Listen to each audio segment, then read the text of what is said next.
try to do this, guys. I walked around Target and Walmart this morning, and I'm just now getting home and making time to film this video, and I am having contractions. I just wonder, are these like just Braxton Hicks, or are these contractions actually doing something?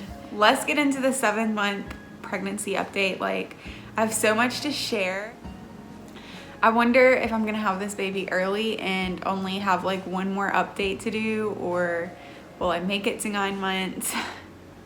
I don't know. With my son, I dilated and ephased at 34 weeks, and I had him, my water broke at 37 weeks, and I was either 3 or 4 centimeters dilated at 34 weeks with him, and like 50% ephased or something, and my water broke at 37 weeks.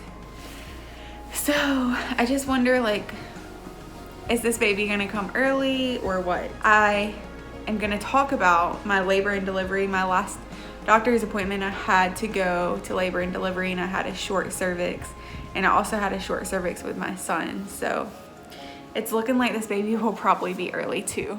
I might be out of breath. I'm extremely thirsty right now, and I might have to stop for a minute for contractions. We'll get through this. 7. I felt very tired that week. Oh, let me fix these bangs. And raggedy today.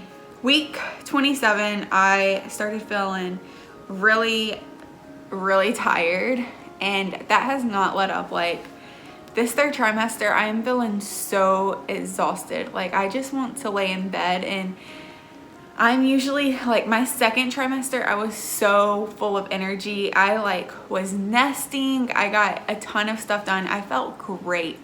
This 3rd trimester is kicking my butt. I'm exhausted. Like, I just want to sleep. And week 27 is when Braxton Hicks really started to pick up, and I don't remember really having too many contractions with my son. I mean, I was dilated to like a 4 and never felt like strong contractions at all. I don't even know how, but I really never felt them.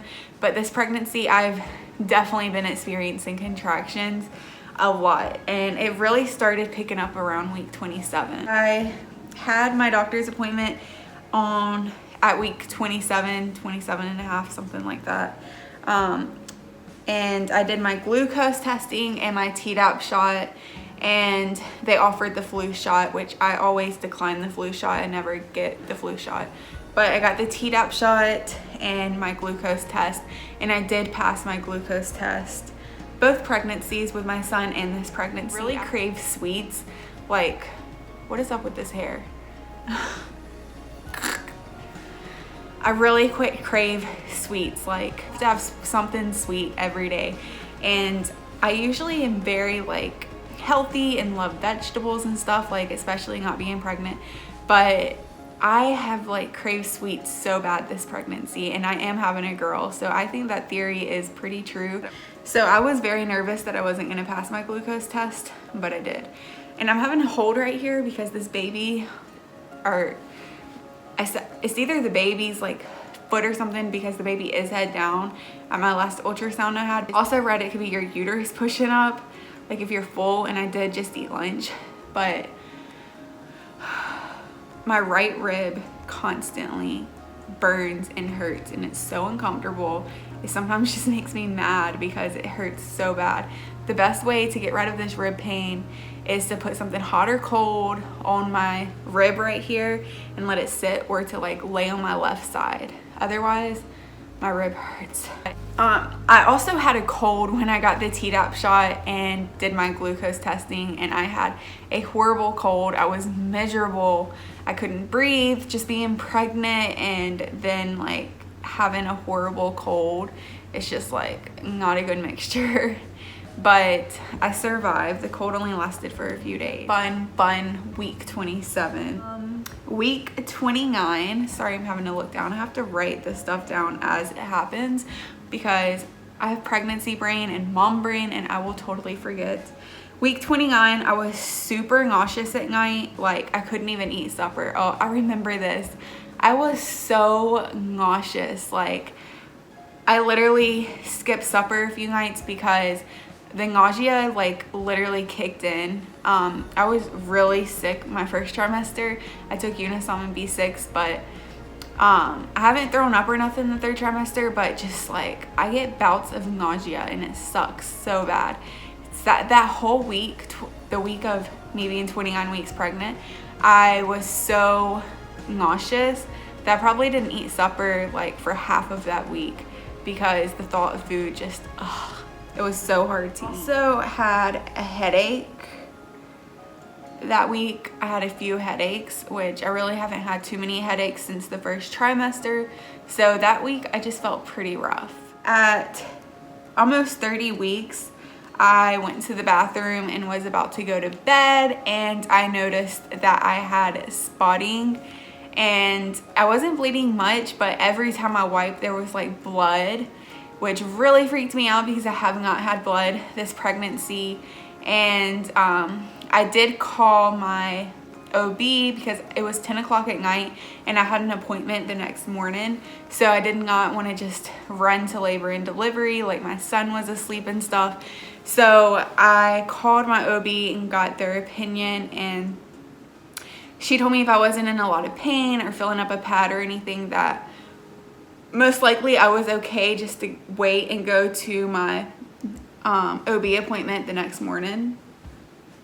So that's what I did because I did not want to have to go in labor and delivery. Ended up going to labor and delivery. When I went to the OB the next morning, they sent me to labor and delivery after they listened to the baby's heartbeat.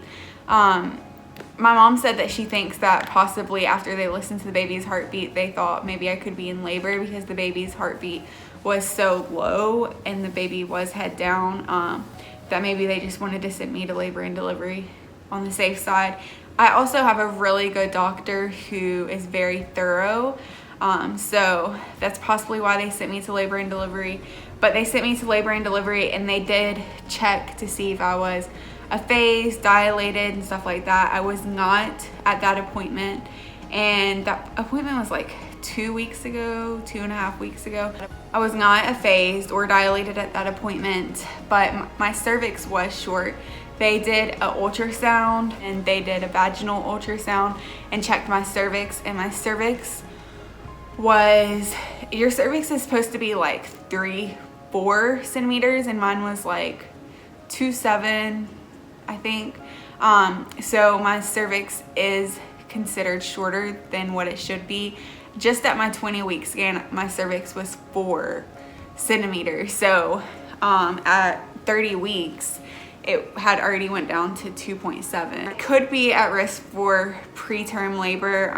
Like I said, with my son, my cervix was shorter. I think with my son at 30 something weeks, it was like 2.4 or something. And then I was dilated and effaced with him, and I had him at 37 weeks, my water broke. So I'm thinking that this baby will probably come earlier. My doctor said that if she had to take a guess, she thinks that this baby will probably come at 35 or 36 weeks. Who knows? I went to that appointment and was in labor and delivery like all day. And like I said, they did the ultrasound and checked the length of my cervix. The baby was head down. I wasn't dilated or anything. So now I'm just waiting for my next appointment. I'll probably get checked at my next appointment to see if I have dilated. I am having a lot of contractions. Just the other day, I started to have a really bad hot flash, and I was having really bad contractions, and I just felt really nauseous. Like all of a sudden, like I thought like I was just gonna pass out. It was the worst feeling. And when I'm having these contractions, I feel like I have to pee, and I feel like a lot of pressure. So that's why I kind of think that it could be like real contractions, but I don't know. I just know that I'm at the point now where I am so ready to have this baby, although this baby needs to continue to cook a little longer. Between the baby living in my ribs and these contractions and the pressure that I feel and the nausea and the peeing all night and constantly just having to pee, I'm super, super uncomfortable. and my body is exhausted. I film like almost every doctor's appointment, so if you are here by chance and want to catch up, you can watch my previous videos of me at the OB.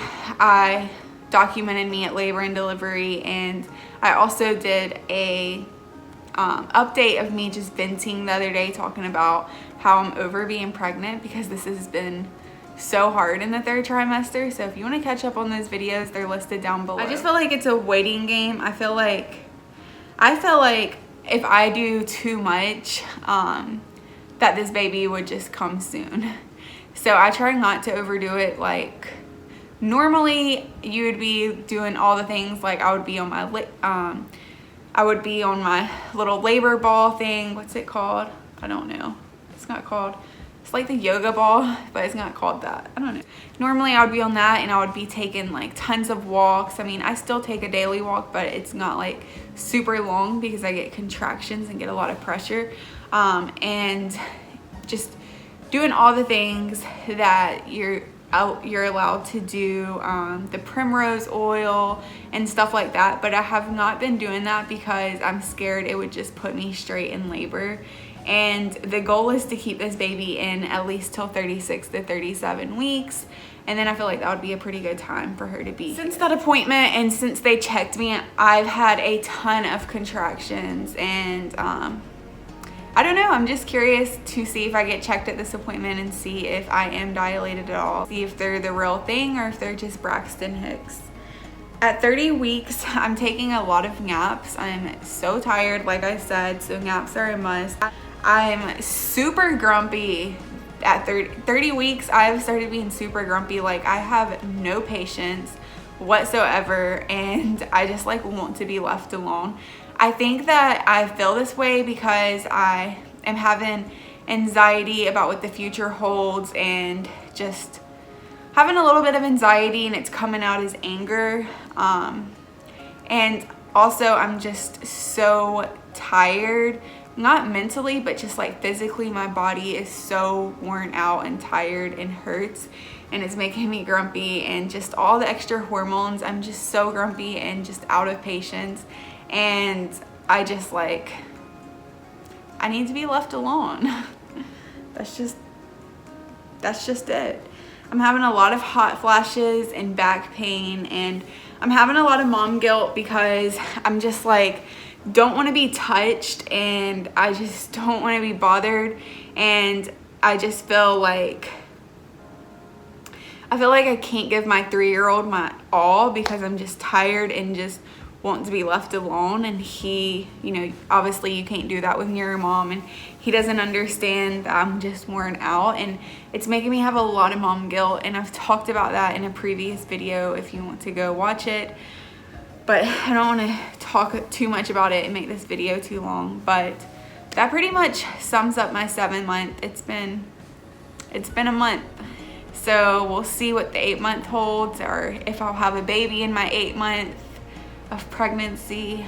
I feel like this pregnancy has flown by, like totally flown by up until this point. And now I feel like things are starting to drag because I'm just so big and uncomfortable. The bump. Bumpity bump.